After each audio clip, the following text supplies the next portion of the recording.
সেটা খরচা রাইমা কোনো চিন্তা করো না, টাকার দায়িত্ব আমার। ধরো না আমি গিফট দিচ্ছি। তার মানে মেহুলি ম্যাডাম তুমি বলতে চাইছো যে এই ব্যাপারটা পুরো তুমি স্পন্সর করবে? আমি একদম আমি সবটা স্পন্সর করছি। আমরা সবাই মিলে একটা ভালো করে প্ল্যান করি। এটা ওদের সেকেন্ড হানিমুন বলে কথা।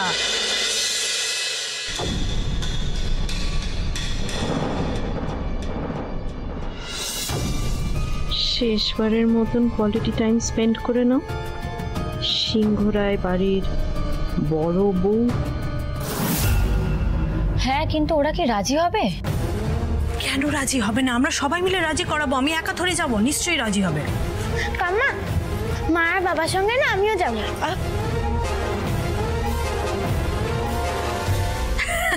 সত্যি তো? দেখো রশনি কি বলছে। আরে বাবা, মা বাবা তো সেকেন্ড হানিমুনে যাচ্ছে না, ওখানে বাচ্চাদের যেতে নেই। দেখো না, আমি যাব। পরে কখনো যাবে? কেন এরকম জেদ করছো? আরে যাবো। আরে সোনা, এরকম করে না, এরকম বাইনা করতে নেই। ওখানে তো যেতে নেই। হ্যাঁ, যেতে নেই। আচ্ছা ঠিক আছে, আমি একটা কথা বলি। এসো, এই কটা দিন যদি আমি তোমাকে তোমার ফেভারিট অ্যানিমেশন ফিল্ম দেখাই। বাট ঘুরতে গেলে তো বেশি মজা হবে। অ্যানিমেশন ফিল্মগুলো কিন্তু খারাপ নয়। থেকে জানা ঝিলিক আমাদের কাছে, প্লিজ। আচ্ছা ঠিক আছে, থাকবো। এই তো গুড গার্ল।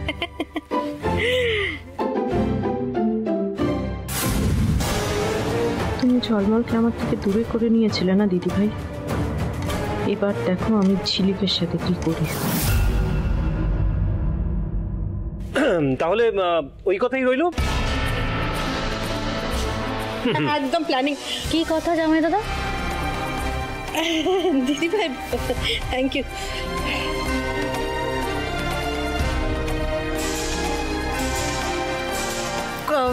এমনি ওই উইকেন্ড আসছে না, তাই আমরা সে প্ল্যান করছি না। খুব ভালো হয়েছে কফিটা। বাহ। ঝিলিক যা, তুই ড্রয়িং করছিলি না? তোর হোমওয়ার্কটা ড্রয়িং করে নে। তাহলে আমরা বসে একসাথে এখানে দাঁড়িয়ে থেকে তো কোনো লাভ নেই। ভেতরে যাই। আমিও ঘরে যাই দিদি ভাই। এই দেখো আমি কি বানিয়েছি। ও মা, আই লাভ ইউ টু ঝলমল। Thank you. এটা আলোমার জন্য।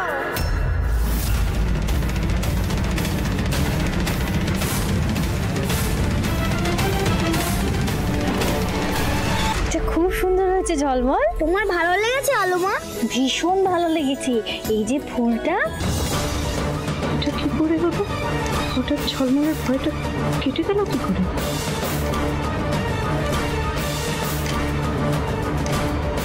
ম্যাডাম, ও ম্যাডাম, আজ সকালে না খোকা বাবুর সাথে বড় বৌদির বন্ধুত্ব হয়ে গিয়েছে।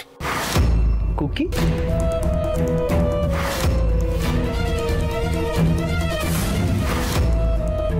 আজ সকালে না খোকা বাবুর সাথে বড় বৌদির বন্ধুত্ব হয়ে গিয়েছে।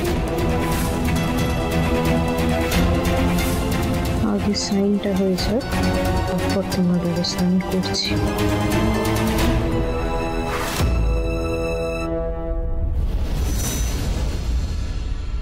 কি ব্যাপার বলো তাহলে? নিচে সব ফাঁকা, কেউ কোথাও নেই, সব গেল কোথায়? বুঝতে পারছি না কি হচ্ছে। দেখলাম ছোটর ঘরে সবাই আছে, ঝলমল ঝিলিক সবাই আছে, কি করছে কিছুই বুঝতে পারছি না। শোনো, আমার মাথাটা খুব ধরেছে, চা দেবে? হ্যাঁ। দাদাবাবু, আপনারও চা। তুমি আবার আমার জন্য চা আনতে গেলে কেন? আমি দরকার নেই আমার। কেন তুমি চা আনতে গেলে? কেন দাদাবাবু? ঝামেলা চাই না আমি কোনো।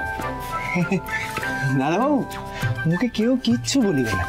ওর কাছে অর্ডার আছে, আপনার সেবা যত্ন করে মস্তিষ্ক ঠান্ডা রাখিতে হইব। কি বলছে? কি অর্ডার আছে? কি মস্তিষ্ক ঠান্ডা রাখতে হবে? কি বলছে সব? মাথা ঠান্ডা রাখতে হবে, এটাই বলছে। আর আমিও না বুঝতে পারছি না বাইরে কি ঘটছে, বুঝলে তো? মানে যাকে জিজ্ঞেস করছি কেউ কিচ্ছু বলছে না। আমি সত্যি কিছু বুঝতে পারছি না, শুধু নিজেদের মধ্যে গুজুর গুজুর করে যাচ্ছে।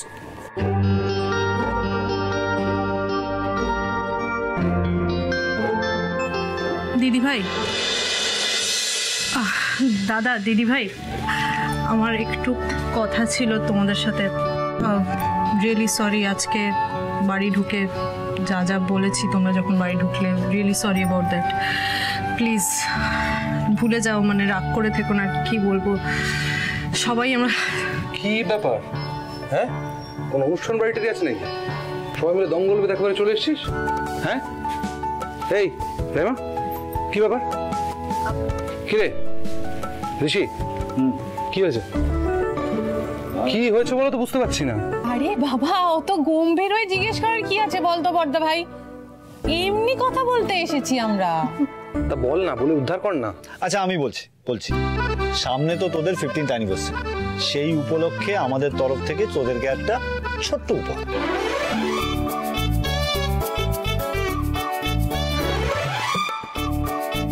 উপহার? কি উপহার? আচ্ছা আচ্ছা ঠিক আছে, এবার আমি বলি। দিদি ভাই, দাদা, আমরা সবাই মিলে প্ল্যান করেছি এই বছরের অ্যানিভার্সারিটা তোমরা শঙ্করপুরে সেলিব্রেট করবে।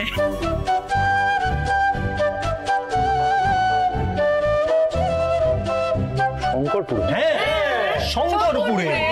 তাহলে কি দাঁড়ালো মোদ্দা কথা? শঙ্করপুরের সমুদ্র সৈকতেই তোমাদের পালিত হবে 15 বর্ষীয় বিবাহের মধুচন্দ্রিমা যাপন। এক সেকেন্ড। কি? আমি তো শঙ্করপুরে যাওয়ার কথাই প্ল্যান করে রেখেছিলাম। হ্যাঁ, তার একটা কারণ আছে অফকোর্স, কারণ বিয়ের পর আমরা যেখানে প্রথম গিয়েছিলাম সেটা হচ্ছে শঙ্করপুর, কি তাই তো?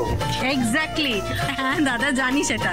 সেই জন্যই তো আমরা সবাই মিলে প্ল্যানটা করেছি, যাতে তোমরা তোমাদের প্রথম হানিমুন মধুচন্দ্রিমার পুরো নস্টালজিয়াটা রিভাইভ করতে পারো। এই না ওসব মধুচন্দ্রিমা ওসবের কোনো দরকার নেই। যদি আমরা শঙ্করপুর যাই তাহলে আমরা সবাই মিলে যাব। না, ওরকম আবার হয় নাকি? মধুচন্দ্রিমাতে আবার সবাই মিলে যায় নাকি? শোনো, তোমরা যাবে আর শুধু দুজন মিলেই যাবে। আমরা আজই সব বুকিং করে দেবো। না, আমরা দুজন মিলে গেলে হবে না। এখানে তো ঝিলিক ঝলমল ওদের স্কুল আছে না, পারবো না রে, ওরম ভাবে ফেলে যেতে পারবো না। দিদি ভাই, তুমি কেন ঝিলিকের টেনশন নিচ্ছ?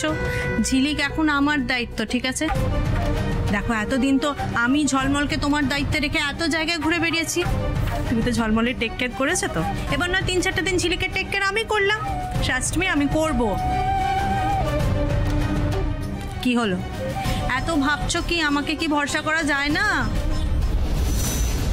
আচ্ছা, যখন তোমার আমার উপরে ভরসা নেই, রাইমার, রশনি, মা এদের উপর ভরসা আছে তো? হ্যাঁ, তাহলে কেন এত টেনশন করছো? দিদি ভাই, আমি তোমাকে কথা দিচ্ছি, ঝিলিক ঝলমলের এক ফোঁটা অযত্ন আমি হতে দেব না। দাও দিদি ভাই, দাও, ফাঁদে পাটা দিয়ে দাও। 4টে দিনে আমি ঝিলিকের মাথাটা একেবারে চিবিয়ে খেয়ে নেব। ঠিক আছে দিদি ভাই, আমি আমার কথাটা বললাম, এবার বিশ্বাস করবে না করবে তোমার ব্যাপার, আর কি বলবো। না ছি, অমন করে বলিস না, বলতে নেই ওভাবে।